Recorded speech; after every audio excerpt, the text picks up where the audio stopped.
But I heard some voices in Europe that the people don't want to help Ukraine anymore.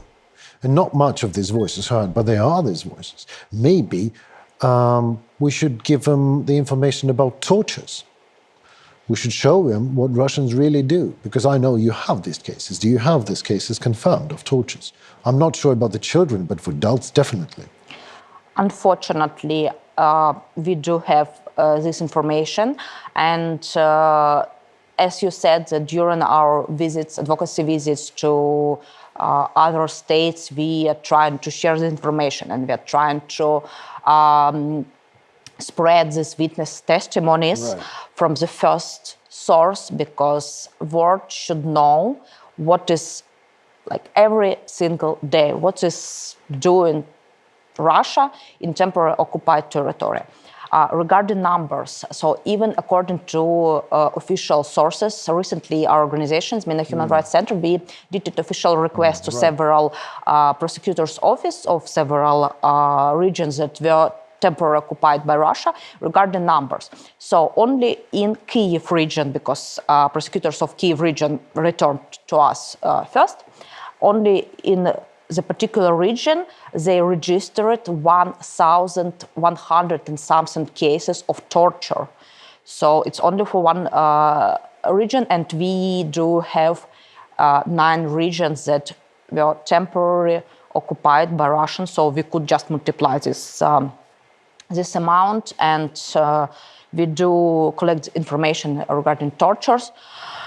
And our working papers, you could read it as a fairy tale of Brothers Grimm, I don't know, or some novel of Stephen King, but all these well-known writers has nothing common with the level of severity of such tortures, unfortunately.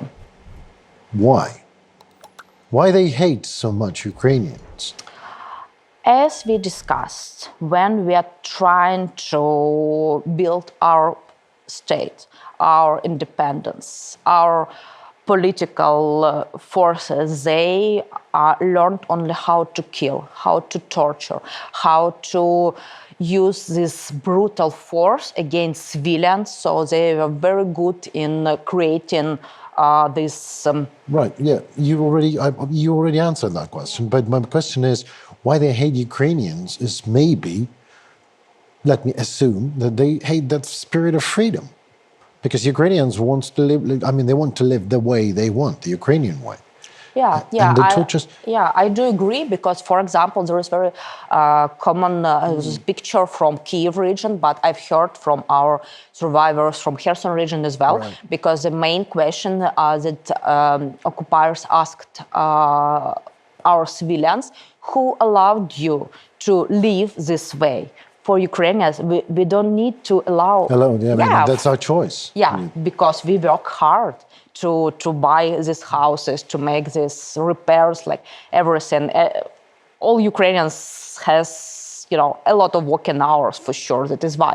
So we paid for everything, this with our years of hard working. And in mentality of Russians, they just need some allowance, orders. Approval, order, So somebody, no, it's like, and this is why there are several reasons if we are talking about some military things, because when Russians came in February to several regions simultaneously, they did know for sure that there is a pro-Ukrainian activist, journalists, volunteers inside every single community, inside every gromada. That is why they started with them. So they started with representatives of local power. So they unfortunately stolen them, abducted them, and make a lot of bad things like tortures, just to suppress this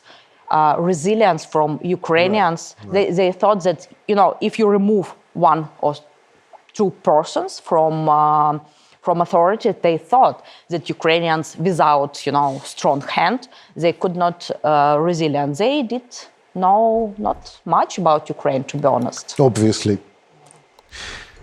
Have you talked to anyone who has been tortured by Russians? Yeah, Personally?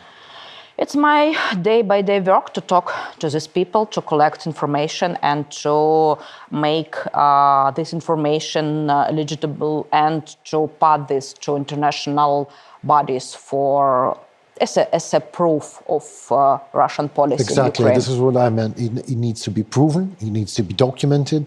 It needs to stay in the history. It needs to be shown to international partners. Yeah, for and sure. And to shut up these voices that want to stop aid to Ukraine.